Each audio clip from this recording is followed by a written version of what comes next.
لا حول ولا قوت الا باللہ، نہیں ہے طاقت نیکیاں کرنے کی اور نہ ہمت ہے گناہوں سے بچنے کی مگر اس کی توفیق سے.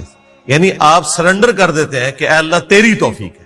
یہ اسم اعظم ہے، لا حول ولا قوت الا باللہ. اس میں اللہ کا ذکر بھی ہے، اللہ کے سامنے عاجزی کا اظہار بھی ہے، اللہ کی تعریف بھی ہے. اور دوسرے نمبر پہ میں ساتھ پڑھتا ہوں اللہم صلی علی محمد وعلی آل محمد، درود شریف. کیونکہ جامعہ ترمذی میں حدیث ہے جو شخص اللہ کی حمد اور درود شریف کے ذریعے اللہ کی طرف متوجہ ہوتا ہے نا، اللہ تعالیٰ اسے محروم نہیں لوٹاتا. تو یہ دونوں کام میں یکجا کرتا ہوں. لا الہ الا انت سبحانک انی کنت من الظالمین. اور قرآن میں بھی ہے کذالک ننجی المؤمنین، ہم مومنین کو بھی نجات دیں گے جس طرح یونس کو دی تھی اس دعا کی برکت سے. میرا تو کلپ ہے مصیبت اور پریشانی سے بچاؤ کے 3 وظائف.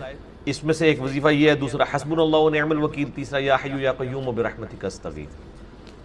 صبح و شام کے اذکار جو ہیں وہ اگر فرض نماز سے پہلے کر لیے جائیں تو فجر کا وقت داخل ہونے کے بعد صبح کے اذکار کر سکتے ہیں آپ. ٹھیک ہے. ٹھیک ہے جی، ختم سحری کے فوراً بعد چاہے فجر پڑی ہو، کیوں؟ وہ صبح کے اذکار ہیں. ٹھیک. اور شام کے اذکار، چونکہ شام کے اذکار ہیں، آپ غروب آفتاب سے پہلے کر لیں، سب سے افضل وقت وہ ہے.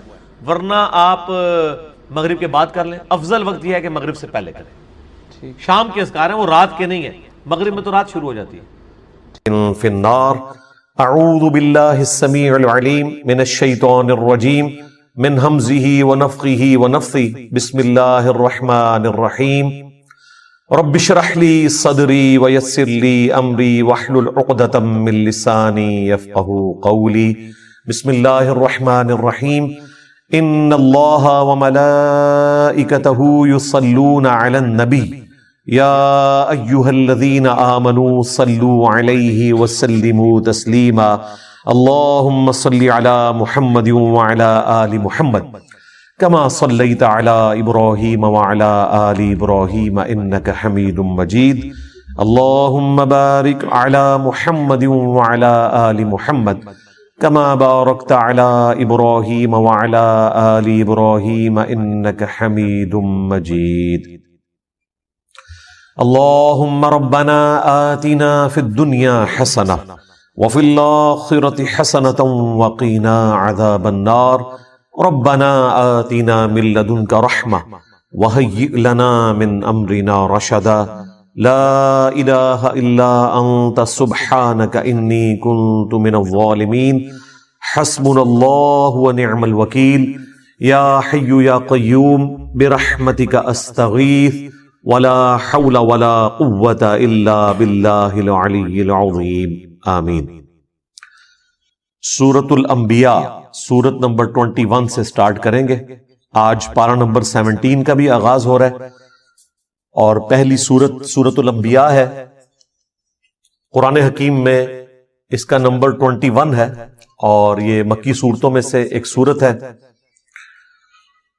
اور مکی صورتوں کا جو اسلوب ہے وہ عقیدہ توحید سے متعلق ہے، فکر آخرت سے متعلق ہے. اس میں بھی اسپیسیفکلی آخرت میں اللہ تعالی جو انسانوں کو اٹھائے گا اس کے حوالے سے ڈسکشن ہے. اور مختلف انبیاء کرام علیہم السلام سے متعلق جو ان کو مختلف قوموں میں بھیجا گیا، ان کے جو حالات و واقعات مختلف جگہ قرآن پاک میں رپورٹ ہوئے، کمبائنڈ فارم میں آپ کو یہاں پر ملیں گے. اسی نسبت سے اس کا نام سورۃ الانبیاء ہے. اس میں حضرت ابراہیم علیہ السلام کا ذکر خیر بھی ملے گا، عیسیٰ علیہ السلام کا، سیدہ مریم کا اور باقی انبیاء کرام کا. بعض کا نام آیا ہے، بعض کا تھوڑا تفصیلی ذکر آیا ہے. اور کنکلوژن اس کی اللہ کے محبوب صلی اللہ علیہ وآلہ وسلم کو جو اللہ تعالیٰ نے ٹائٹل دیا وما ارسلناک الا رحمتا للعالمین، اس پہ جا کر یہ سورت کنکلوڈ ہوگی. انبیاء کرام علیہم السلام سے متعلق عقیدہ کیا ہونا چاہیے اور انبیاء کرام کا اپنا کیا عقیدہ ہوتا تھا، یہ دونوں چیزیں اس سورت کے اندر بیان ہوگی. عام آدمی جس نے قرآن کبھی ترجمے سے نہیں پڑھا اس سے اگر پوچھا جائے کہ سورۃ الانبیاء میں کیا ہوگا، تو عموماً جو آپ کو ان پڑھ جاہل قسم کے لوگ علماء میں سے بھی اور واعظین میں سے بھی وہ آپ کو یہی کہتے سنائی دیں گے کہ جی اس میں انبیاء کرام کی خوبصورتی کا بیان ہوگا، ان کی آنکھیں کیسی تھیں، ان کے بالوں کا رنگ کیسا تھا، وہ اس قسم کی باتیں بیان کرتے ہیں اور ممبروں سے کرتے ہیں۔ سورۃ الانبیاء سے بہتر اور کوئی صورت نہیں ہے بات بتانے کے لیے کہ انبیاء سے متعلق آپ کا کیا عقیدہ ہونا چاہیے اور انبیاء کا عقیدہ توحید اپنا کیا تھا۔ یہ دونوں باتیں اس میں بیان ہوئی ہیں۔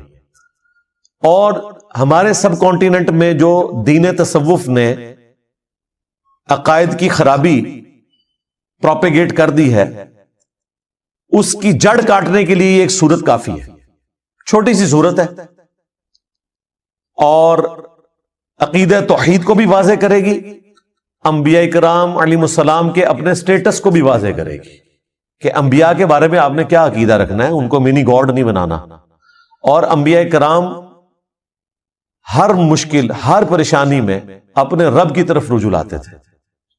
اس کا ذکر بھی آپ کو اس میں ملے گا۔ یہ ڈومیننٹ چیز ہے سورۃ الانبیاء کے حوالے سے۔ سٹارٹ ہی میں آپ کو نبی اسلام کا جو ذکر خیر ہے، آپ کی جو دعوت توحید ہے، اس کے مقابلے پر مشرکین عرب نے جو آپ کو رسپانس کیا اور جو آپ کے لیے غلط زبان استعمال کی، آپ علیہ السلام کو جو تانے دیے، اور اس پر جو اللہ تعالیٰ کا جواب ہے، شروع کی چند آیات میں ہی آپ کو عقیدہ کلیئر ہو جائے گا۔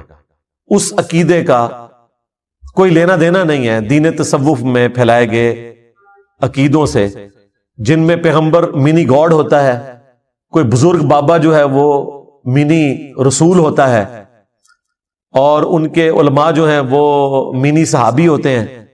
یعنی اس طرح ان کو ٹائٹل دیے ہوتے ہیں انہوں نے، اور ایسے مرتبے دیے ہوتے ہیں۔ یہ سٹارٹ ہی میں آپ کو بالکل کلیئر ہو جائے گا۔ اعوذ باللہ من الشیطان الرجیم، بسم اللہ الرحمن الرحیم۔ اقترب للناس حسابہم، قریب آ گیا ہے لوگوں کے حساب کا وقت، وہم فی غفلۃ معرضون، لیکن ان کا حال یہ ہے کہ وہ غفلت میں منہ پھیرے ہوئے ہیں۔ ایبسولوٹلی اس آیت کو دیکھا جائے تو پوری انسانیت کے لیے جیسے انسان نے مرنا ہے، آخرت کی زندگی شروع ہو جانی ہے، اس کا حساب بالکل اس کے قریب ہے، لیکن انسان غفلت کی زندگی گزار رہا ہے۔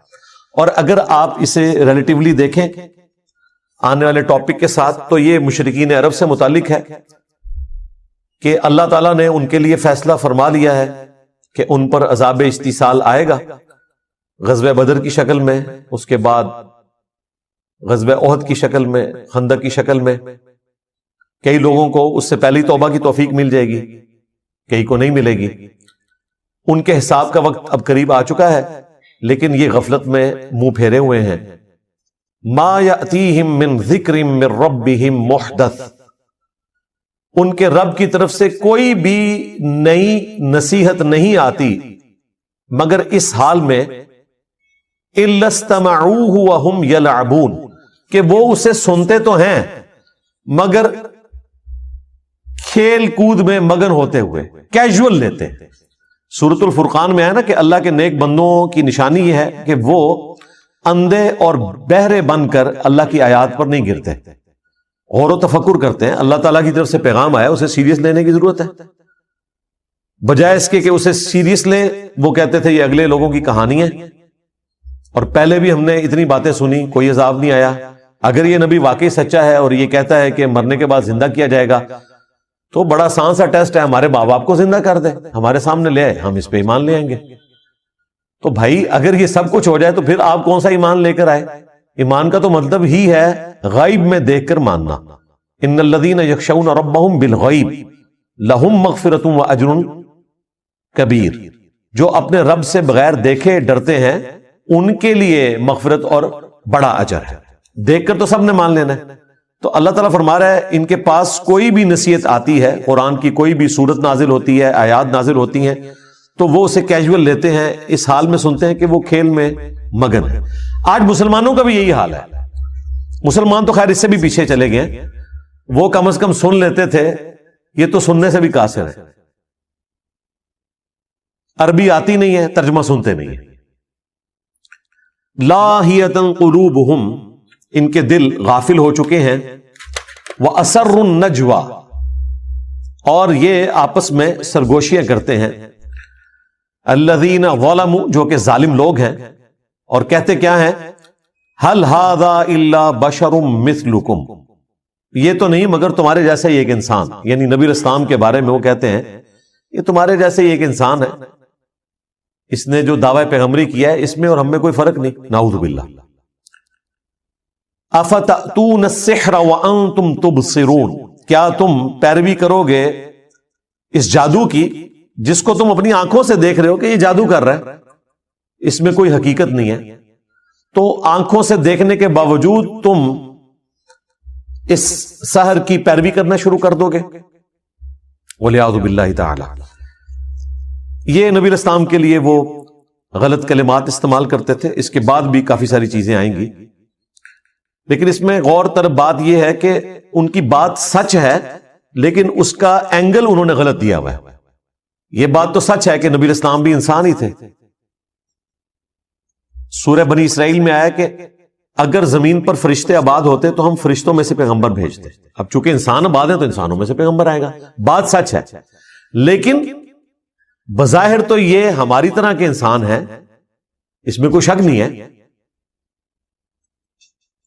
سب سے بڑا فرق اس حوالے سے جو وہ ایمفسائز نہیں کرتے تھے وہ یہ تھا کہ ان پر اللہ کی طرف سے وحی آتی ہے، اور وہ ایسا کلام لے کر آئے ہیں عربیوں میں کہ عربی بھی ششدر رہ گئے قرآن کے اس اعجاز کو دیکھ کر.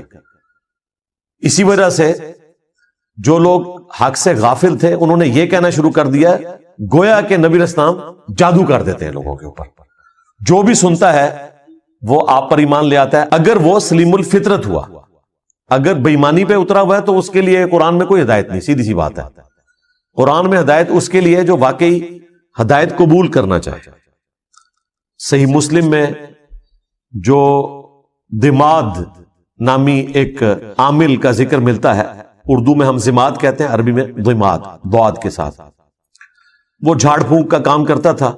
صحیح مسلم شریف میں آتا ہے کہ وہ جب مکے میں آیا تو کچھ لوگوں نے اس سے کہا کہ اس طرح ہمارے ایک بڑے ڈائنامک انسان تھے، بڑی اچھی پرسنالٹی محمد صلی اللہ علیہ وآلہ وسلم کی، اور کچھ عرصے سے انہوں نے یہ باتیں کرنا شروع کر دی ہیں. ہمیں لگتا ہے کہ وہ غار ہرا میں جو گئے تھے وہاں پر ان کے اوپر کوئی آسیب کا سایہ ہو گیا، تو تم علاج کرنا جانتے ہو تو تم ان کا علاج کرو. کوئی جادو ہو گیا ان کے اوپر یا آسیب آ گیا. صحیح مسلم کے الفاظ ہیں کہ وہ نبی اسلام کے پاس آیا تو اس نے کہا کہ اے محمد اگر آپ چاہیں تو میں آپ کا علاج کر سکتا ہوں. آپ بتائیں کہ آپ کیا دعوت رکھتے ہیں، میں آپ کی بات سننا چاہتا ہوں تاکہ میں جج کروں. تو نبی اسلام نے ابھی قرآن تلاوت نہیں کیا، آپ نے صرف خطبے کے سٹارٹ کے الفاظ اس کے سامنے تلاوت کیے. ان الحمد للہ نحمده ونستعینه ونستغفره ونعوذ باللہ من شرور انفسنا ومن سیئات اعمالنا. یہ خطبہ جو میں سٹارٹ میں پڑھتا ہوں. اس نے کہا کہ ایک دفعہ مجھے دوبارہ سنائیں. دوبارہ سنا تو اس نے کہا میں گواہی دیتا ہوں کہ آپ اللہ کے رسول ہیں. یہ کلام ایسا کلام ہے ہی نہیں ہے. ابھی قرآن نہیں پڑھا تھا، صرف خطبے کے الفاظ. اور ظاہر اس میں تو دعوت تھی نا، آپ نے گاڈ اورینٹڈ ہونا ہے. ساحروں کی گفتگو اس قسم کی تو نہیں ہوتی، شاعروں کی گفتگو اس قسم کی تو نہیں ہوتی. وہ تو خوابوں کی دنیا میں رہتے ہیں، وہ تو عشق مجازی کا شکار ہوئے رہتے ہیں. یہ تو گاڈ اورینٹڈ چیز، اور وہ بھی اتنی پروفیشن کے ساتھ وہ ایمان لے آیا. اب اس فیلڈ کے ایکسپرٹ نے اسلام قبول کر لیا. ہونا تو چاہیے تھا جن لوگوں نے بھیجا تھا وہ سارے بھی مسلمان ہوتے، کیونکہ جس بندے کے اوپر ان کا تکیہ تھا وہ ایمان لے آیا. لیکن وہی ہوا جس طرح جادوگر ایمان لے آئے، فرعون نہیں ایمان لے کر آیا. حالانکہ فرعون کو ایمان لانا چاہیے تھا کہ اس کے اپنے جادوگر مان گئے کہ یہ جادو نہیں ہے. یہاں پر بھی کافروں کو مان لینا چاہیے تھا کہ زماد نے جب یہ بات کہہ دی تو پھر یقیناً نبی الاسلام ایک غیر معمولی انسان ہے. لیکن چونکہ وہ حق قبول نہیں کرنا چاہتے تھے، اللہ تعالیٰ نے ان کو ہدایت نہیں دی. تو پھر ان کے پاس بہانہ یہ ہوتا تھا کہ یہ جادو ہے، اگلے لوگوں کی کہانیاں ہیں. اب اس کے جواب میں نبی الاسلام نے اللہ کے حضور عرض کی، قال ربی یعلم القول فی السماء والارض. نبی الاسلام نے کہا کہ میرا رب خوب جانتا ہے جو بات کہی جاتی ہے آسمان میں اور زمین میں، وَهُوَ السَّمِيعُ الْعَلِيمُ، اور وہی سننے والا ہے، سب کچھ جاننے والا ہے. یعنی نبی الاسلام نے اپنے غم کی فریاد اپنے رب کے حضور رکھی اور مشرکین عرب سے کہا کہ یہ جو کچھ تم باتیں کر رہے ہو نا میرے بارے میں، میرا رب خوب جانتا ہے، اسے تو پتا ہے کہ میں اللہ کا پیغمبر ہوں، ہر چیز سے وہ واقف ہے. بل قالوا اضغاث احلام، بلکہ وہ یہ بھی کہنا شروع ہو گئے کہ یہ پریشان خواب ہیں. بل افتراہ، بلکہ یہ خود سے انہوں نے گھڑ لیا ہے. بل ہوا شاعر، نہیں بلکہ یہ شاعر ہے، خود بھی ایک بات کے اوپر قائم نہیں ہے. دیکھیں اگر کسی شخص کو یہ پتا چل گیا کہ یہ سامنے والا بندہ کیا ہے تو وہ بار بار اپنا بیان تو نہیں بدلتا. تم نے ساحر کہا، چیپٹر کلوز کرو، نہیں تسلی نہیں ہوئی کیونکہ جھوٹ کہا ہوا تھا نا. کسی کو یہ لولی پاپ دے دیا کہ ان کو خواب آتے رہتے ہیں، وہ یہ بیان کرتے ہیں. بعض جگہ پہ آیا کہ یہ اساطیر الاولین ہے، اگلے لوگوں کی کہانیاں بیان کرتے ہیں. اچھا، بعض لوگوں کو انہوں نے کہا کہ انہوں نے اللہ پر جھوٹ باندھ دیا، اور بعض کو کہا کہ یہ شاعر ہے. اب اتنے زیادہ بیانات، جادوگر، دیوانہ، اگلے لوگوں کی کہانیاں، پریشان خواب، جھوٹ گھاڑ لیا ہے، شاعر ہیں، مجنون ہیں. یعنی یہ 7 تو میں نے انگلیوں پہ آپ کو گنوا دی گالیاں جو وہ دیا کرتے تھے اپنے نظام میں. اب اس کے اگینسٹ نبی الاسلام کو نبوت ثابت کرنے کے لیے وہ ڈیمانڈ کیا رکھ رہے ہیں؟ فَلْيَأْتِنَا بِآیَةٍ كَمَا أُرْسِلَ الْأَوَّلُونَ. اگر واقعی یہ پیغمبر ہے نا تو یہ اس طرح کے معجزات کیوں نہیں لے کر آتا جو معجزات اگلے لوگوں کو، اگلے پیغمبروں کو دیے گئے تھے.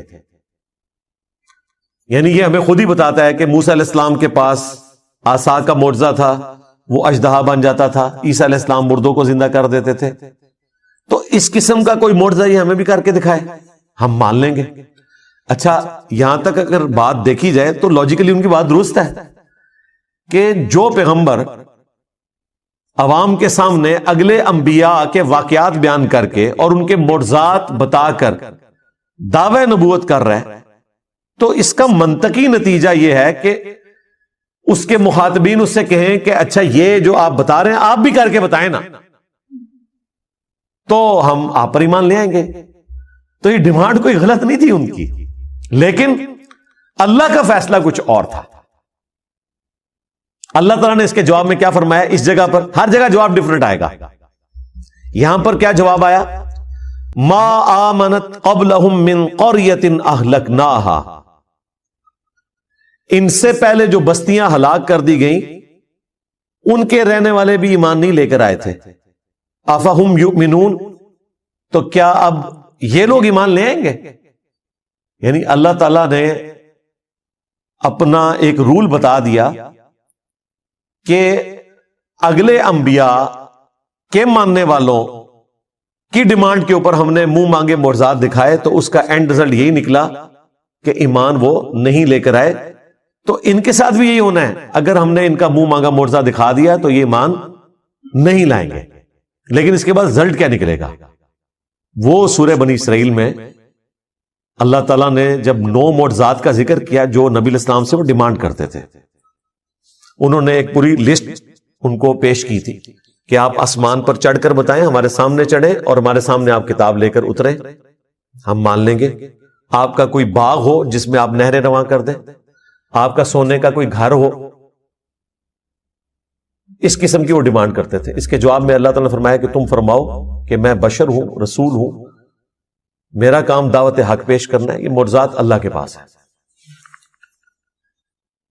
اور پھر کئی جگہ پر قرآن پاک میں اس بات کا جواب اللہ تعالیٰ نے اس طریقے سے دیا کہ اگر ہم ان کو منہ مانگا معجزہ دکھا دیں گے پھر ان کے لیے وقت مقرر کر دیا جائے گا، پھر یہ توبہ نہیں کر سکتے، اگر ایمان نہیں لائیں گے تو ہلاک کر دیے جائیں گے، جس طرح کے اگلے لوگ ہلاک کر دیے گئے۔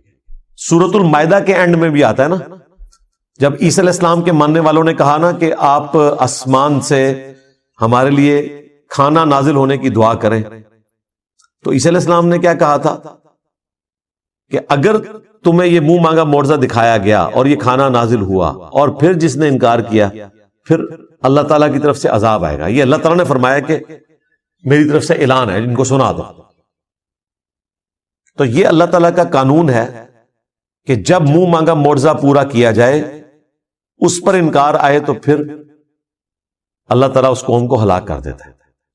لہٰذا یہ اللہ تعالیٰ کی رحمت ہے کہ منہ مانگا معجزہ نہ دکھایا جائے۔ رہا یہ وسوسہ آنا کہ ہو سکتا ہے کہ وہ ایمان لے آئیں، تو بھائی پورا ٹریک ریکارڈ ہے، لوگ ایمان نہیں لے کر آئے۔ سورۃ الانعام میں، سورہ الحجر میں اللہ تعالیٰ نے فرمایا کہ اگر ہم ان کی آنکھوں کے سامنے آسمان سے قرآن کو نازل کرتے تختیوں کے اوپر، اور یہ نازل ہوتا ہوا دیکھ لیتے اور اس لکھی ہوئی کتاب کو اپنے ہاتھوں سے چھو بھی لیتے، تب بھی انہوں نے یہ کہنا تھا کہ ہماری آنکھوں پر جادو کر دیا گیا۔ یعنی دل بے ایمان تھے اجتا ڈھیر۔ آپ یہ نہ سمجھیں کہ اگر ان کی وہ ڈیمانڈ پوری کی جاتی تو انہوں نے مان لینا تھا، بالکل نہیں ماننا تھا۔ کیا جادوگروں کے ایمان لانے کے بعد فرعون نے مان لیا تھا کہ میرے ایکسپرٹس نے ڈکلیئر کر دیا ہے کہ یہ جادو نہیں ہے، یہ پیغمبر ہے؟ نہیں مانا۔ تو یہ اللہ کی رحمت ہے، منہ مانگا معجزہ نہ دکھانا۔ اگر منہ مانگا معجزہ دکھا دیا جائے تو پھر اللہ تعالیٰ کا عذاب آ جاتا ہے، اور پھر وہ عذاب ٹلتا نہیں ہے۔ اگر کوئی اس وقت توبہ بھی کرے، اس کی توبہ قبول نہیں ہے۔ یہی بات اللہ تعالیٰ نے یہاں کی۔ کیا ان سے پہلے لوگ جن کو ہم نے ہلاک کیا، ان قوموں کو، وہ ایمان لے آئے تھے جو یہ ایمان لے آئیں گے؟ اب اس سے یہ بھی پتا چل گیا کہ نبی علیہ السلام کو اللہ تعالیٰ نے کافروں کو دکھانے کی خاطر اس قسم کا کوئی معجزہ نہیں دیا جو کافر ڈیمانڈ کیا کرتے تھے۔ لہذا یہ دعویٰ کرنا کہ عبد القادر جیلانی نے مردہ زندہ کیا اور اس میں یہ رنگ بھرنا کہ چونکہ حضرت عیسیٰ علیہ السلام نے مردہ زندہ کیا تھا تو اس امت کے اولیاء جو ہیں وہ بنی اسرائیل کے پیغمبروں کی طرح ہیں، یہ کوئی آیت حدیث نہیں ہے، یہ ایک آپ سمجھ لیں قرآن و حدیث سے ڈڈکٹ ہوئی ہے بات، اور وہ صرف علماء کے لیے نہیں ہے، یہ پوری امت ہی نبیوں والا کام کر رہی ہے۔ کنتم خیر امت اخرجت للناس تأمرون بالمعروف وتنہون عن المنکر۔ یہ پوری امت ختم نبوت کی برکت سے نبیوں والا کام کر رہی ہے۔ اس اعتبار سے پوری امت بنی اسرائیل کے پیغمبروں کی طرح ہے، کام کرنے کے اعتبار سے۔ مرتبے کی نہیں بات ہو رہی، یہ ذہن میں رکھیے گا، انبیاء کے مرتبے کو کوئی نہیں پہنچ سکتا، کام کرنے کے اعتبار سے۔ اب جن کی پرائمری رسپانسبلٹی تھی دعوت حق پیش کرنا، یعنی کہ اللہ کے محبوب صلی اللہ علیہ وآلہ وسلم، ان کے مخالفین جو تانا دیا کرتے تھے، اس تانے کو ختم کرنے کے لیے بھی اللہ تعالیٰ نے نبی علیہ السلام کو عصا کا معجزہ یا مردہ زندہ کرنے کا معجزہ نہیں دیا۔ تو عبد القادر جیلانی تو شاہی کوئی نہیں، یہ ساری سٹوریاں کہانیاں بنائی ہوئی ہیں۔ پھر عبد القادر جیلانی کو بھی جسٹیفائی کرنے کے لیے نبی علیہ السلام سے متعلق بھی ایک جھوٹا واقعہ مشہور کر دیا کہ ایک صحابی کے بچے نے جو ہے وہ دوسرے بچے کو ذبح کیا، اور پھر نبی علیہ السلام کی دعوت کو جابر بن عبداللہ کی طرف منسوب ایک توبہ توبہ توبہ۔ قرآن تو بالکل اور بات کر رہا ہے۔ پھر ہمارے جو خادم رضوی صاحب تھے وہ کہتے ہیں کہ ممتاز قادری جو ہے وہ اپنی ایمبولینس سے باہر نکل آیا اور قبر پہ گئے تو 2 تلواریں اٹھائے باہر نکل آیا، اور جیسے ہی پولیس والے قریب آئے تو ڈر کے پھر دوبارہ لیٹ گیا۔ یہ میں کہہ رہا ہوں پوری دنیا نو بریلوی کر لو یار، اس طرح کا منظر دکھا کے، سب جھوٹ ہے، اس طرح نہیں ہو سکتا بھائی۔ اگر نبی علیہ السلام کو وہ معجزات نہیں دیے گئے نا تو باقیوں کو تو دینے کی ضرورت ہی نہیں ہے نا۔ باقیوں کو منوانا تو نہیں ہوتا، اللہ نے منوانا صرف پیغمبر کو ہوتا ہے۔ پیغمبر کے بعد کرامت کا کانسیپٹ یہ ہے کہ اللہ تعالیٰ کسی پہ کرم کرتا ہے. کوئی کر کے نہیں کچھ دکھا سکتا, یہ ذہن میں رکھیے گا کہ میں یہ کرنے لگا ہوں یا میں یہ کر سکتا ہوں. یہ صرف نبی کہہ سکتا ہے, وہ بھی اتنا جتنا اللہ اس کو بتائے, کیونکہ نبی کو منوانا ہوتا ہے, غیر نبی کو تو نہیں منوانا ہوتا. تو نبی علیہ السلام کے بارے میں کافر اتنی بڑی بڑی باتیں کر رہے ہیں اور اس کی کنکلوژن اس اعتبار سے کر رہے ہیں کہ اچھا تو واقعی اگر نبی ہے نا, تو شاعر نہیں ہے, تجھے پریشان خواب نہیں آتے, تو نے اللہ پر جھوٹ نہیں باندھا, تو اگلے لوگوں کی کہانیاں بیان نہیں کرتا, تو جادوگر نہیں ہے, تو مجنون نہیں ہے, تو ٹھیک ہے جو تو نے خود معجزات بیان کیے نا ان میں سے کوئی ایک معجزہ کر کے دکھا تھا.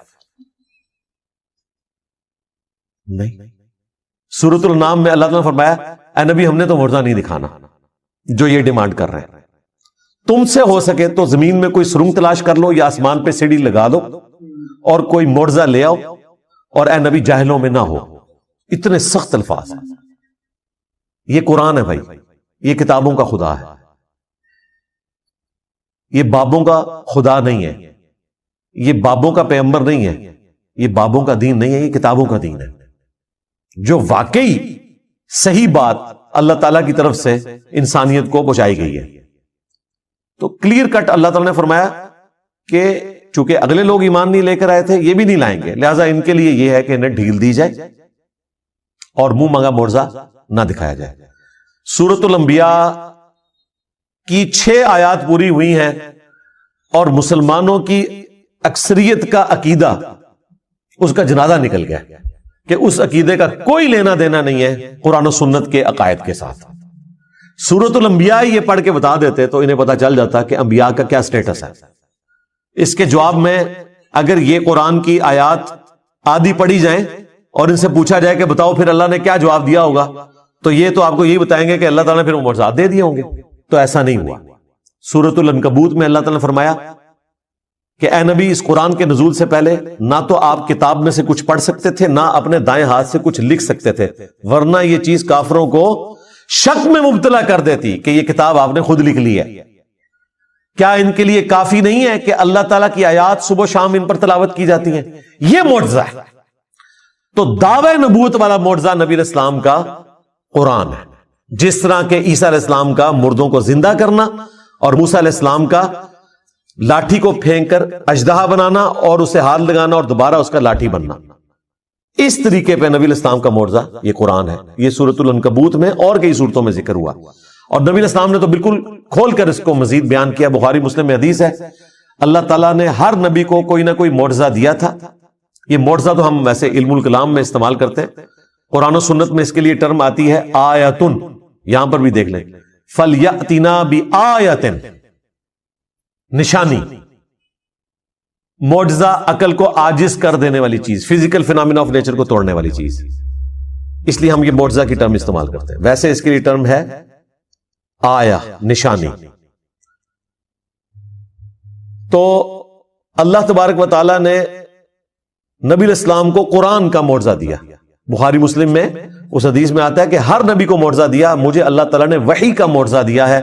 میں اللہ سے امید کرتا ہوں قیامت کے دن سب سے زیادہ متبعین میری امت سے ہوں گے, کیونکہ اللہ تعالیٰ نے مجھے ایک یونیک معجزہ دیا ہے, وحی کا معجزہ.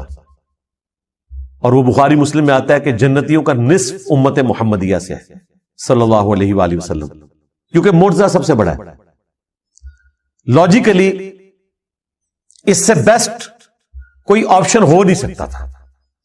ختم نبوت کے بعد اگر انسانی ہسٹری نے ہزاروں سال تک چلنا ہے اور کسی پیغمبر نے نہیں آنا, اور اس آخری پیغمبر نے قیامت تک کے لیے پیغمبر ہونا ہے, تو اس کا لازمی نتیجہ ہے کہ اس کا معجزہ بھی پھر قیامت تک زندہ رہے. یہ ختم نبوت کا تقاضا تھا, اور وہی اللہ نے کیا کہ اس کتاب کو محفوظ کر دیا. انا نحن نزلنا الذکر وانا لہ لحافظون, بے شک اس ذکر اللہ کی یاد دہانی کروانے والی کتاب کو ہم نے نازل کیا, ہم ہی اس کی حفاظت کرنے والے. اگلی کتابوں کی حفاظت اس لیے نہیں ہوئی کہ کتابیں بدلتی تھی تو نیا پیغمبر آ جاتا تھا اور بتا دیتا تھا کہ یہ گڑبڑ ہو گئی ہے, یہ ٹیمپر ہو گیا. اب چونکہ پیغمبر نے نہیں آنا, ختم نبوت ہو چکی ہے. اب بھی اگر کتاب بدل جاتی تو ہم سارے جنتی ہو جاتے ہیں. ہمارے پاس سب سے بڑا بہانہ آ جاتا کہ یا اللہ ہمارے پاس تو پیغمبر بھی کوئی نہیں, اور پیغمبر جو کتاب چھوڑ کر گئے تھے وہ تبدیل ہوگی, ہم کہاں سے ہدایت حاصل کرتے ہیں. اس لیے اللہ تعالیٰ نے اس کتاب کو محفوظ کیا. یہ قیامت تک کے لیے نبی اسلام کا معجزہ ہے. 2 خصوصیات ہیں رسول اللہ کی ایسی جو آپ کو ممتاز کرتی ہیں باقی انبیاء سے. ویسے تو بہت ساری ہیں, یہ ڈومیننٹ. ایک آپ علیہ السلام کا معجزہ کتاب کی شکل میں ہے, اگلے انبیاء والا معجزہ نہیں ہے. ویسے آپ کے معجزات بخاری مسلم میں رپورٹ ہوئے, کبھی مبارک انگلیوں سے پانی کے چشمے جاری ہوئے, لیکن وہ صرف صحابہ کے اندر ان کے ایمان میں اضافے کے لیے. یہ کبھی نہیں ہوا کہ آپ نے کافروں کو کہا ہو کہ یہ دیکھو میں اپنی انگلیوں سے پانی کے چشمے جاری کرنے لگا ہوں. میں آپ کو دعوے سے کہتا ہوں کہ یہ اتنا بڑا معجزہ تھا کہ شاید چند لوگوں کی قسمت بدل جاتی, لیکن اللہ نے کہا کہ ان کی مرضی کا میں نے معجزہ بتانا ہے, ان کے سامنے نہیں ہوگا. ہاں, یہ جتنے معجزات آئے ہیں یہ مسلمانوں کے سامنے ہوئے ہیں. مسلم شریف میں آیا کہ 2 درخت اپنی جڑوں سے اکھڑے نبی علیہ السلام کے اشارہ کرنے پہ, اور وہ مل گئے. نبی علیہ السلام رفع حاجت کے لیے اس کے پیچھے گئے اور پھر دوبارہ سے وہ اپنی جگہ پر چلے گئے. صحیح بخاری میں آیا کہ عبداللہ ابن مسعود کہتے ہیں ہم حضور کے ساتھ بعض اوقات کھانا کھاتے تھے تو لقمے میں سے اللہ کی تسبیح کی آواز آتی تھی. اسی طریقے سے صحیح بخاری میں آیا نبی علیہ السلام کو ملنے کے لیے صحابہ آئے, آپ نے ان کو ایک لاٹھی دی جو ٹارچ کی طرح روشن ہو گئی, اور جب وہ ایسی پگڈنڈی پر پہنچے جہاں سے راستہ مختلف تھا تو اس کے پھر 2 حصے ہو گئے, آدھی روشنی ان کے ساتھ چل پڑی, آدھی ان کے ساتھ. تو اس طرح کے معجزات نبی السلام کی مبارک زندگی میں صحابہ کے ساتھ بھی ہوئے ہیں, لیکن وہ صحابہ کی کرامت نہیں ہے, نبی السلام کا معجزہ ہے. صحیح بخاری میں آیا کہ ایک صحابی جن کو کافروں نے قید کر دیا تھا, ان کے لیے انگوروں کا ایک خوشہ آ گیا اور وہ کھا رہے تھے, اور جن لوگوں نے قید کیا وہ ایک دم پریشان ہو گئے. اللہ تعالیٰ کی طرف سے غیبی مدد آئی. صحیح بخاری میں آتا ہے ایک صحابی کو جب بے دردی سے شہید کیا گیا, ان کی لاش کی حفاظت کے لیے بہت زیادہ بھیڑیں آ گئیں, مکھیاں, شاید کی مکھیاں یا دوسری, اور ان کی لاش کی بے حرمتی نہیں ہونے دی. دوسری طرف حضرت حمزہ کی لاش کی بے حرمتی ہوگی. تو اللہ تعالیٰ جب چاہتا ہے اس طرح کی چیزیں دکھاتا ہے. نبی الاسلام کی مبارک زندگی میں جو صحابہ کرام کے ساتھ اس قسم کے واقعات ہیں نا, وہ نبی الاسلام کے معجزات ہیں. آپ کے دنیا سے جانے کے بعد صرف معجزہ یا کرامت یہ ہے کہ کوئی شخص دعا کرے اور اللہ تعالیٰ اس کی دعا قبول کر لے, اور وہ بھی فزیکل فینومینا کے اندر اندر. یہ ذہن میں رکھیے گا. جس طرح دلائل النبوہ امام بیہقی کی کتاب میں آتا ہے کہ انس ابن مالک کے کسان نے کہا کہ اس دفعہ بارشیں نہیں ہوئی ہیں, لگتا ہے کہ ہم قحط کا شکار ہوں گے. تو انہوں نے اپنی زمین میں کھڑے ہو کر دعا کی, اور تھوڑی دیر بعد جب واپس آئے تو کسان سے کہا کہ چیک کرو بارش ہوئی ہے کہ نہیں. تو وہ گیا تو بارش شروع ہوگی صرف ان کی زمین کے اوپر. تو یہ فزیکل فینومینا آف نیچر ہے نا, بارش ہونا فزیکل فینومینا ہے. صرف دعا قبول ہوئی کہ اللہ تعالیٰ نے بادل بھیج دیے. تو کر کے دکھانا اس طرح کی کوئی کرامت نہیں. یہ تخت بلقیس کا واقعہ بھی ہم بھی اسے سمجھانے کے لیے کبھی کبھار کرامت کہہ دیتے ہیں, ایکچولی وہ کرامت کوئی نہیں ہے, وہ تو دعویٰ ہے. وہ اسی طریقے سے ہے جس طرح میں دعویٰ کروں کہ میں آپ کو بلٹ ٹرین میں 1 گھنٹے کے اندر اندر یہاں سے کراچی بھجوا سکتا ہوں اگر بلٹ ٹرین ہو, اور میں اسے پورا کر دوں. تو ظاہر ہے یہ ایک فزیکل علم ہے. ہاں, بغیر کسی ریسورس کے, بغیر کسی علم کے کوئی شخص خامخواہ دعویٰ کرتا رہے تو وہ پاسبل نہیں ہے. کرامت اور معجزہ دعویٰ کر کے نہیں ہوتا. معجزہ تو کسی حد میں ہو سکتا ہے کہ جہاں اللہ تعالیٰ اجازت دے نبی کو, اور وہ بھی جتنی اجازت دے. موسیٰ علیہ السلام کو صرف یہ پتا تھا کہ اس لاٹھی نے اژدہا بننا ہے, یہ نہیں پتا تھا کہ لاٹھی میں پانی میں ماروں تو راستہ بن جائے گا. وہ عین اس وقت وہی آئی تو پتا چلا کہ اچھا یہ کام بھی یہ لاٹھی کر سکتی ہے. اور پہلی دفعہ جب یہ ہوا تھا موسیٰ علیہ السلام تو ڈر کے خود بھاگ گئے تھے, قرآن میں آتا ہے. خود تو انہوں نے کیا نہیں تھا, ورنہ بھاگتے تو نا. تو معجزہ بھی صرف اس حد تک ہے کہ اللہ تبارک و تعالیٰ کسی نبی کو دے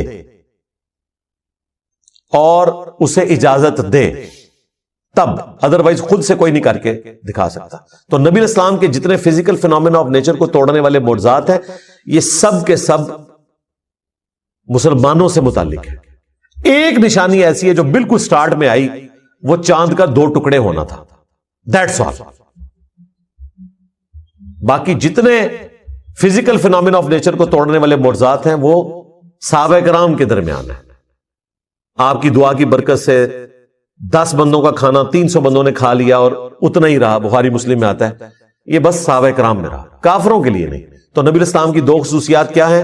آپ کا معجزہ اگلے انبیاء والا نہیں, دعوی نبوت والا قرآن ہے, چونکہ آپ کی نبوت قیامت تک کے لیے. اور دوسری خصوصیت, اگلے انبیاء کا انکار کرنے پر اللہ کی طرف سے آسمان سے عذاب آتا تھا, چنگھاڑ کی شکل میں, پتھروں کی بارش کی شکل میں, سمندر میں غرق ہونے کی شکل میں, وبائی امراض کی شکل میں. لیکن نبی اسلام کے کیس میں اس طرح کا کوئی عذاب نہیں آیا. اگر آیا تو قتال کی شکل میں آیا, جو قرآن میں سورہ توبہ میں آیا کہ ہم مسلمانوں کے ہاتھوں سے ان کو عذاب دیں گے. تھوڑی بہت آزمائشیں آئیں قحط سالی کی شکل میں, بخاری میں آتا ہے, اور نبی الاسلام سے وہ دعا بھی کرواتے تھے. لیکن جو بڑے لیول کا عذاب ہے وہ قتال کی شکل میں اللہ تعالیٰ نے صحابہ کرام کی تلوار کو مسلط کیا. یعنی قرآن اور قتال یہ نبی الاسلام کی 2 خصوصیات ہیں ایکویلنٹ ٹو اگلے انبیاء کے. وہاں پر اللہ کی طرف سے عذاب استحصال آتا تھا اور فزیکل فینومینا آف نیچر کو توڑنے والے معجزات دیے جاتے تھے. نبی الاسلام کو عذاب استحصال قتال کی شکل میں دیا گیا مخالفین کے اوپر, اور قرآن کی شکل میں قیامت تک کے لیے معجزہ دیا گیا. آج عیسیٰ علیہ السلام کا معجزہ کوئی دکھا نہیں سکتا, نہ اس کی کوئی ویڈیو موجود ہے. موسیٰ علیہ السلام کے معجزے کی ویڈیو موجود نہیں ہے. ہم ان معجزات کو برحق سمجھتے ہیں قرآن کے کہنے کے اوپر. دکھا ہم بھی کوئی نہیں سکتے, لیکن قرآن وہ معجزہ ہے جو ہم دکھا سکتے ہیں, جو اس زمانے میں شاعروں کے لیے چیلنج بن گیا. آج سائنس کے اعتبار سے معجزہ ہے کہ کئی ایک ڈسکوریز جو 20ویں صدی میں آ کر ہوئی ہیں, ان کا ذکر اس زمانے میں اس کتاب میں موجود ہونا, اس کا جواب صرف یہ ہو سکتا ہے کہ یہ کریٹر آف دی یونیورس کی طرف سے کتاب بھیجی گئی ہے, اور کوئی جواب نہیں ہو سکتا. ابھی تو اس کے اندر جو میتھمیٹیکل چیزیں ہیں وہ ہمارے ایک بھائی نے اگلے دن ہائی لائٹ کی ہیں, میں نے ان سے پھر فون پہ بھی بات کی. وہ ایک ایتھیسٹ کے ساتھ گفتگو کر رہے تھے, صرف سورۃ الکوثر کے اوپر انہوں نے کئی ایک اس کی میتھمیٹیکل جو آرڈر ہیں ڈسکور کیے ہیں. ایک تو اس کے اندر جو پیغام چھپا ہے وہ تو اپنی جگہ, جو میتھمیٹیکل آرڈر موجود ہے الفابیٹس کا وہ اتنا یونیک ہے, اور وہ کہتا ہے میں نے تو پورے قرآن کے اوپر اس حوالے سے ورکنگ کی ہوئی ہے. اور یہ دیکھیں اتنی بڑی حفاظت ہے کہ قرآن کی کوئی آیت بدلے گا تو وہ آرڈر ڈسٹرب ہو جائے گا, ایک لفظ بھی بدل دے تو آرڈر اس کا ڈسٹرب ہو جائے گا. اب یہ وہ چیزیں ہیں جو صحابہ کرام کو بھی نہیں پتا تھی. ہر آنے والا زمانہ قرآن پاک کے حوالے سے نئی چیزیں ہائی لائٹ کرے گا لوگوں کے سامنے. حروف ابجد کا علم صحابہ اور تابعین کے دور میں زبان کے طور پر رائج تھا. یہ تعویذات جو لکھتے ہیں انہوں نے تو اس علم کو ہی بدنام کر دیا نا, ورنہ یہ پیرلل میں ایک لینگویج ہے جس میں آپ اعداد کو جمع کر کے ایک پوری گنتی ہے. جس طرح محمد کے 92 بنتے ہیں, اللہ کے 66 بنتے ہیں, بسم اللہ الرحمن الرحیم کے 786 بنتے ہیں. ان ڈیجٹس کو یوز کر کے بھی قرآن پاک کے حوالے سے کئی ساری چیزیں ملتی ہیں جو آج لوگوں نے اس کے اوپر ایکسپیریمنٹس پرفارم کیے ہیں. اس طریقے سے قرآن حکیم کا اعجاز کہ اس کی صورتیں جوڑوں کی شکل میں نازل ہوئیں, یہ چیزیں تو ابھی آ کے لوگوں نے ایکسپلور کی نا. حمید الدین فرائی صاحب سے پہلے تو یہ چیز کسی نے ہائی لائٹ نہیں کی تھی. مولانا مودودی رحمہ اللہ نے کئی چیزوں کی ویلیو ایڈیشن کی, کئی ایسی چیزیں انہوں نے ہائی لائٹ کی جو پہلے لوگوں نے ہائی لائٹ نہیں کی ہوئی تھی. تو ہر آنے والا زمانہ قرآن پاک کے حوالے سے کوئی نہ کوئی ایسی نئی چیز بتاتا ہے کہ جو انسان کو حیران کر دیتی ہے کہ یہ ایک غیر معمولی کلام ہے. تو یہ معجزہ قیامت تک کے لیے.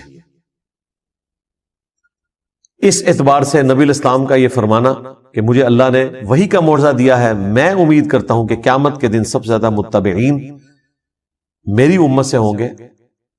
اس کا پریکٹیکل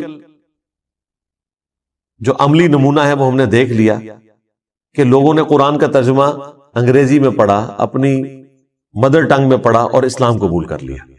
نبی اسلام کو دنیا سے گئے ہوئے 1400 سال سے زیادہ گزر چکے ہیں. قرآن کی دعوت الحمدللہ اسی طریقے سے شد و مد کے ساتھ جاری ہے, اور یہ ہے اصل میں انقلاب جو دن بدن بڑھتا چلا جا رہا ہے. جب مسلمانوں کی امپائرز ختم ہو گئی تھیں, دنیا میں کوئی حکومت باقی نہیں رہی, اس وقت بھی یہ انقلاب تھا آج اللہ تعالیٰ نے 58 اسلامک کنٹریز ہمیں دے دیے، انقلاب آج بھی اسی طریقے سے، کل کوئی ملک ختم بھی ہو جائے، نبی الاسلام کا انقلاب گلی گلی اسی طریقے سے پوری دنیا میں جاری ہے۔ یہ ہے لیگیسی، جو لیگیسی کسی اور شخص نے نہیں چھوڑی۔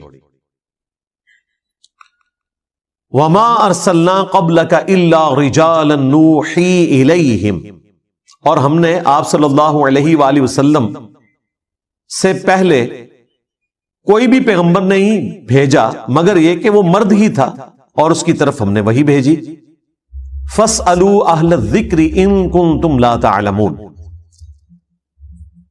اگر تمہیں علم نہیں ہے تو اہل ذکر سے پوچھ لو، یعنی مشرکین عرب سے کہا جا رہا ہے اگر تمہارے پاس علم نہیں ہے تو جیوز اور کرسچنز کے علماء جن کے پاس الہامی کتابوں کا علم ہے ان سے پوچھ لو کہ نبی الاسلام سے پہلے بھی جو پیغمبر آئے وہ انسان ہی ہوا کرتے تھے، تمہارا یہ اعتراض کرنا کہ یہ ہماری طرح کا انسان ہے، تو اگلے انبیاء بھی انسان ہی ہوا کرتے تھے اور مرد ہوا کرتے تھے، عورتوں میں کوئی پیغمبر نہیں آیا، انسانوں کی سپیشیز سے ہی پیغمبر آئے۔ ظاہر ہے عورتیں اس کام کے لیے سوٹیبل بھی نہیں، اس کے لیے ایکسٹروورٹ بندہ چاہیے اور پھر وہ ایسا ڈائنامک ہو کہ ہر وقت اویلیبل ہو۔ عورتوں کے ساتھ تو اللہ تعالیٰ نے کئی ایک بشری کمزوریاں لگائی ہیں، مہینے میں 6-7 دن ان پر ایسا وقت آتا ہے کہ وہ نماز بھی نہیں پڑھ سکتی، اللہ تعالیٰ کی طرف سے ایک ان کے لیے ریلیکسیشن ہے، اور وہ مسجد میں بھی نہیں جا سکتی۔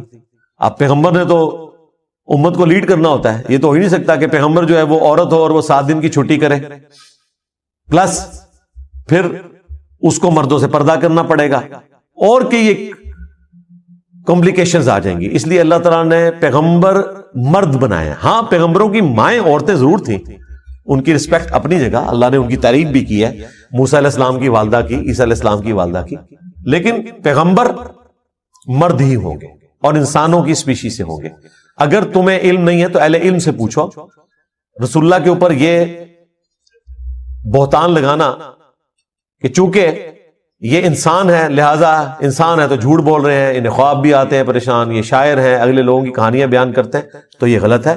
انسان ضرور ہے اور وہ اس لیے کہ تم انسان ہو اور انسان انسانوں کو فالو کر سکتے ہیں، آئیڈیل انسانوں کے لیے انسانوں میں سے ہی ہو سکتا ہے، لیکن مرتبے کا جو معاملہ ہے اللہ کے ساتھ جو ان کا تعلق ہے اس میں کوئی انسان کے برابر نہیں ہو سکتا۔ وحی کا آنا ہی بہت بڑا ڈفرنس ہے۔ تو اگلے انبیاء کے ماننے والوں کے پاس کتاب کا علم ہے، ان سے پوچھ لو اگر تمہارے پاس علم نہیں ہے۔ اب یہ مشہور آیت کا حصہ ہے جو اکثر لوگ پیش کرتے ہیں، فَاسْأَلُوا أَهْلَ الذِّكْرِ إِن كُنتُمْ لَا تَعْلَمُونَ، اور پھر تختہ مشق مجھے بنانا شروع کر دیتے ہیں، کہتے ہیں جی دیکھیں جی انجینئر صاحب سے آپ کیوں پوچھتے ہیں، اہل ذکر سے پوچھیں۔ اور بھائی انجینئر صاحب بھی اہل ذکر سے ہی پوچھتے ہیں۔ میں نے قرآن کا ترجمہ لکھ کر آپ کے حوالے نہیں کیا، ہم آپ کو آپ کے مولویوں کا ترجمہ پڑھنے کا کہتے ہیں، لیکن آپ کے مولوی اگر اپنا ترجمہ لکھ کے اس پہ عمل نہیں کر رہے تو آپ ان سے جا کے پوچھیں۔ اور ترجمے کی حد تک تو ٹھیک ہے، تفسیر میں 1000 کے قریب آیات قرآن پاک کی سائنٹیفک فیکٹس اور فزیکل فینومینا آف نیچر کے اوپر ہیں، اور مولوی کو تو سائنس کی الف بے بھی نہیں آتی، مولوی تو آپ کو بتا رہے ہیں زمین ساکن ہے اور اس کو قرآن سے ثابت کر رہے ہیں، یعنی قرآن کو جھوٹا ثابت کرنے کی کوشش کر رہے ہیں۔ قرآن جو زمین ساکن کہتا ہے تو اس سے مراد یہ ہے کہ اس کو رہنے کے قابل بچھونا بنایا ہے۔ کل فی فلک یسبحون، یہ نہیں ان کو نظر آتا کہ تمام اجرام فلکی جو ہے وہ اس کائنات میں تیر رہے ہیں، گھوم بھی رہے ہیں اور ریوالو بھی کر رہے ہیں، روٹیٹ بھی کر رہے ہیں، ریوالو بھی کر رہے ہیں اپنے محور کے گرد بھی اور دوسرے آبجیکٹس کے گرد۔ اب تو کہکشاؤں کا بھی پتہ چلا ہے کہ وہ بھی پوری کہکشائیں بھی گھوم رہی ہیں، وہ بھی اپنی ٹریولنگ کے اوپر ہیں۔ تو ہمارے علماء کا تو یہ حال ہے، تو اہل ذکر اس فیلڈ کے ایکسپرٹ ہوں گے۔ اگر ایمبریولوجی کا کوئی مسئلہ آئے گا تو آپ اس فیلڈ کے بندے سے پوچھیں گے، جیولوجی کا مسئلہ آئے گا اس فیلڈ کے بندے سے پوچھیں گے۔ تو اہل ذکر سے مراد علماء نہیں ہے، اس فیلڈ کے ایکسپرٹ ہیں۔ ایون علماء بھی ان سے ہی سیکھ کر آپ کو بیان کر رہے ہوتے ہیں۔ سورج گرہن اور چاند گرہن کا قرآن و سنت میں تو صرف ذکر ملتا ہے، اس کی ریزن تو نہیں بتائی گئی۔ یہ تو سائنس نے ہمیں بتایا نا کہ جب چاند سورج اور زمین کے درمیان آ جاتا ہے اور سورج کی روشنی زمین تک نہیں پہنچتی تو سورج کو گرہن لگ جاتا ہے۔ یہ قرآن و سنت میں تو نہیں لکھا ہوا تھا، وہ تو نشانی کے طور پر بیان ہوا ہے۔ اب یہ بات جب ہم بیان کرتے ہیں تو سائنٹسٹ کی ڈسکوری ہے، انہوں نے ہر چیز فلما کے بھی بتا دی، اور اس کے بعد جتنا کچھ ہوا وہ تو ایک الگ سے ٹاپک ہے۔ کس طریقے سے آئنسٹائن نے اپنی آفس کی چیئر پہ بیٹھ کے جو میتھمیٹیکل ایکویشنز ڈرائیو کی، آج 100 سال کے بعد فزیکلی ہمیں وہ چیزیں پتہ چل رہی ہیں جو اس بندے نے اس وقت کائنات میں اللہ تعالیٰ کی ہینڈ رائٹنگ یعنی میتھمیٹکس کے ذریعے کیا کچھ دریافت کر لیا تھا، دیکھا نہیں تھا، پریڈکٹ کر دیا تھا کہ ایسا ہوگا۔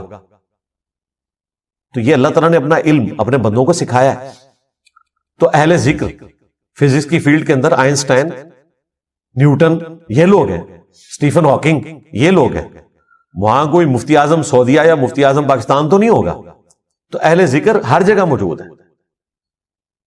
اس میں پھر وہ اپنے اماموں کو بھی داخل کرنا شروع کر دیتے ہیں کہ جی اماموں سے پوچھیں گے، جائیں جی پوچھ لیں، اماموں کو واٹس ایپ کریں اور ان سے پوچھیں کہ ویڈیو کیمرہ حلال ہے یا حرام۔ تو امام تو پہلے آپ سے پوچھیں گے کہ ویڈیو کیمرہ ہوتا کیا ہے، انہیں تو یہ پہلے بتانا پڑے گا۔ جن کو ہم بتا رہے ہیں کہ یہ ہوتا ہے انہوں نے ہمیں مسئلہ کہاں سے بتانا ہے؟ ہم ان کے کسی فوت شدہ امام سے واٹس ایپ کے ذریعے اگر رابطہ کرنے میں کامیاب ہو جائیں اور اس سے پوچھیں کہ کینگرو حلال ہے یا حرام، تو وہ تو ہم سے یہ پوچھے گا بھی کینگرو کسے کہتے ہیں؟ تو جس نے ہم سے پوچھنا ہے تو پھر ہم ہی کیوں نہ بتا دیں؟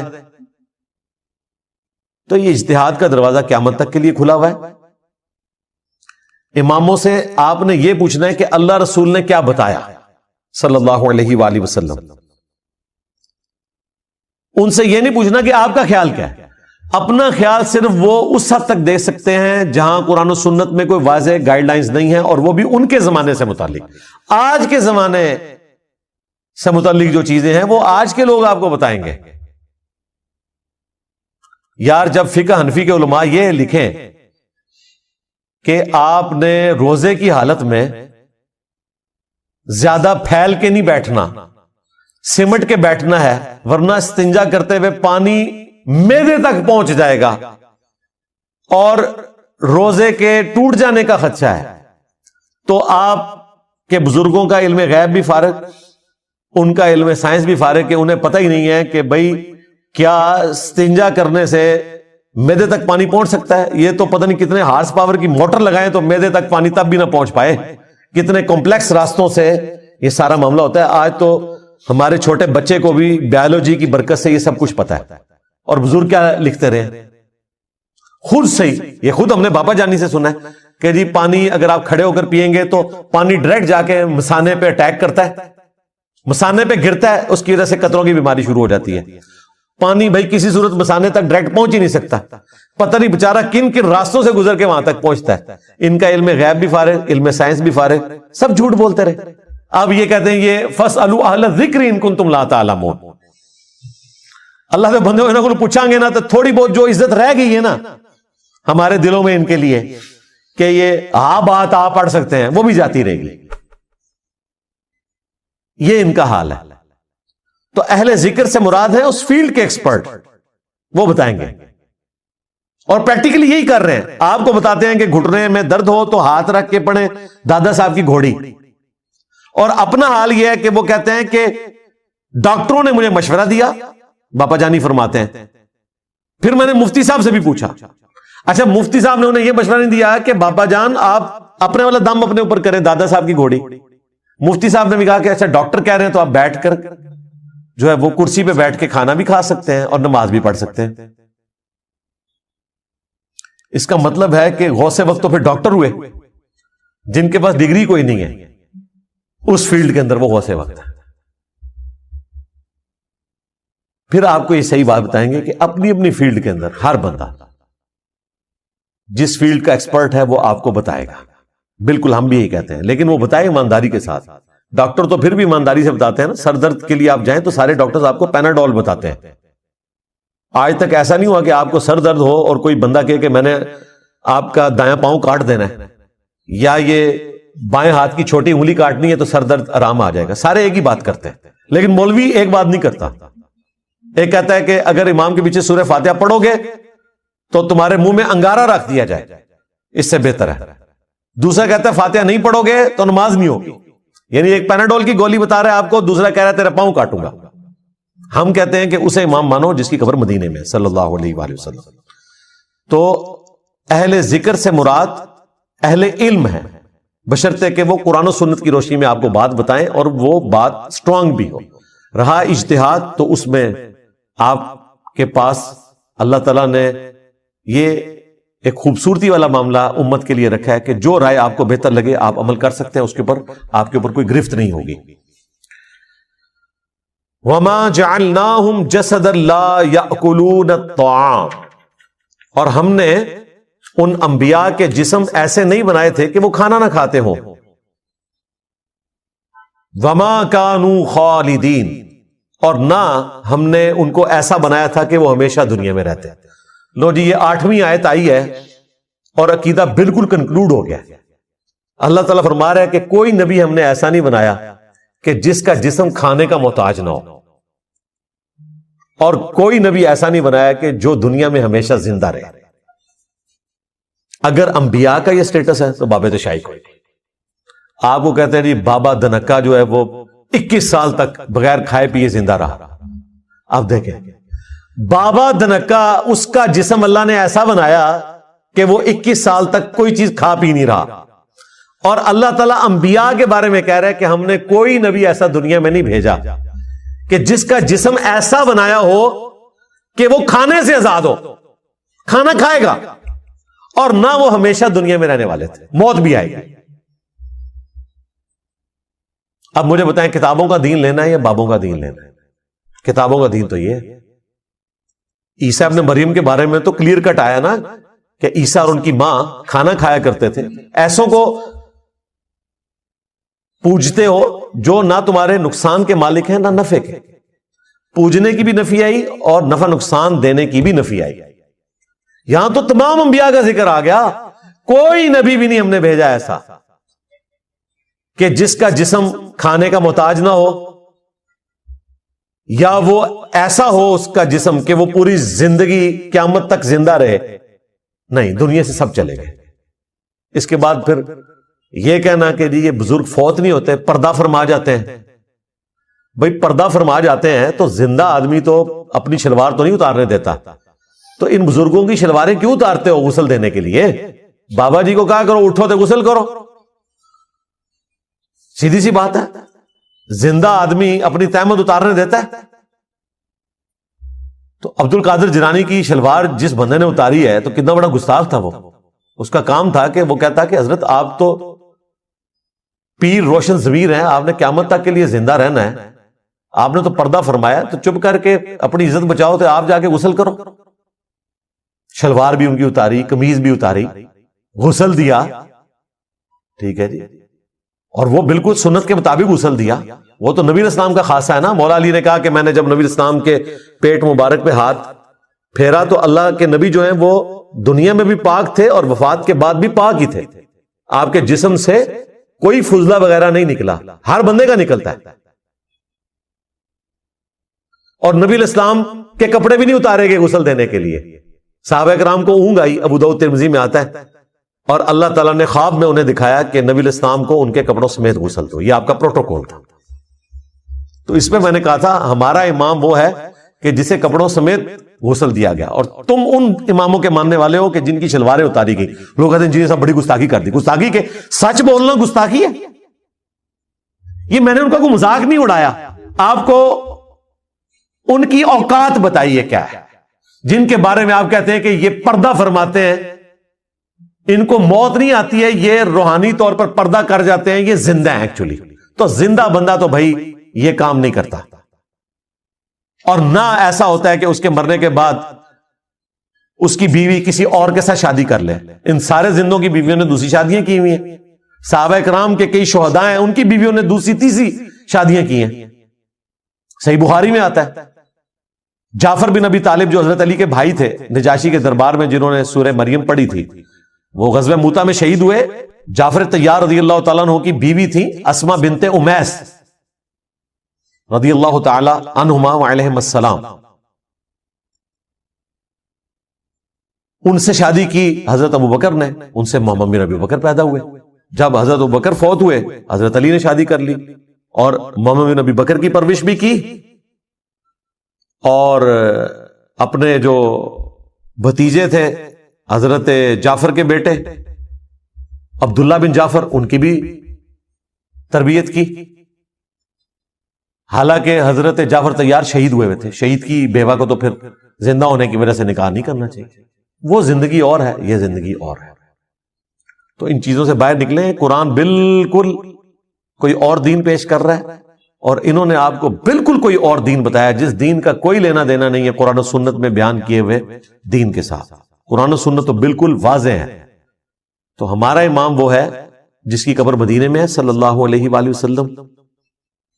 ان کا سٹیٹس بھی، باقی انبیاء کا سٹیٹس بھی اللہ تعالیٰ نے بیان کر دیا کہ وہ کھانا کھانے کے بھی محتاج تھے اور وہ ہمیشہ اس دنیا میں رہے بھی نہیں. دنیا سے چلے گئے، جتنا عرصہ رہے کھا پی کر گزارا کیا. کوئی اس قسم کا معجزہ نہیں دکھایا کہ بغیر کھائے پیے زندہ رہے ہوں. بابوں کے بارے میں کہنا جی 12 سال جنگلوں کے پتے کھاتے رہے. یار یہ کس آیت عزیز میں لکھا ہوا ہے کہ آپ پتے کھائیں جنگلوں کے؟ ٹھیک ہے اگر آپ کو جنگل میں قید کر دیا جائے وہ ایک علیحدہ بات ہے. جس طرح شعب ابی طالب میں صحابہ کرام کو قید کیا گیا تو بعض اوقات مجبوراً انہیں درختوں کے پتے کھا کر اپنی جان بچانی پڑی. بھئی تمہیں تو مسئلہ ہی کوئی نہیں اللہ کے بندو، وظیفے لگے ہوئے ہیں، بنو عباس کی حکومت ہے، اس کے باوجود عبد القادر جیلانی جو ہے 12 سال جا کے پتے کھا رہے ہیں. ہو سکتا ہے انہوں نے نہ کھائے ہوں، یہ باندھ کے مروا رہے ہیں ان کو. ہم کہیں گے اگر انہوں نے یہ کام کیا تو بھائی وہ تو پھر جانوروں والی زندگی گزاری ہے. انسان کی تو یہ زندگی نہیں ہوتی کہ اس کو کھانا اویلیبل ہو جا کے پتے کھانا شروع کرتے ہیں. کسی حدیث میں نہیں آیا کہ نبی علیہ السلام کو کھانے کے لیے کوئی چیز اویلیبل تھی تو آپ نے نہ وہ خود کھائی نہ صحابہ کو کھانے دی اور جنگلوں میں جا کے پتے کھانے شروع کر دیے. یہ کون سا دین ہے؟ اور باب دھنکے کے بارے میں بھی جو انہوں نے مشہور کیا ہے، میں نے اس وقت بھی بات کی تو میری ویڈیو کے نیچے ایک بندے نے آگے کومنٹس کیے، ہم نے اس کے کومنٹس پھر پن کر دیے تھے انڈرسٹینڈ اسلام چینل کے اوپر.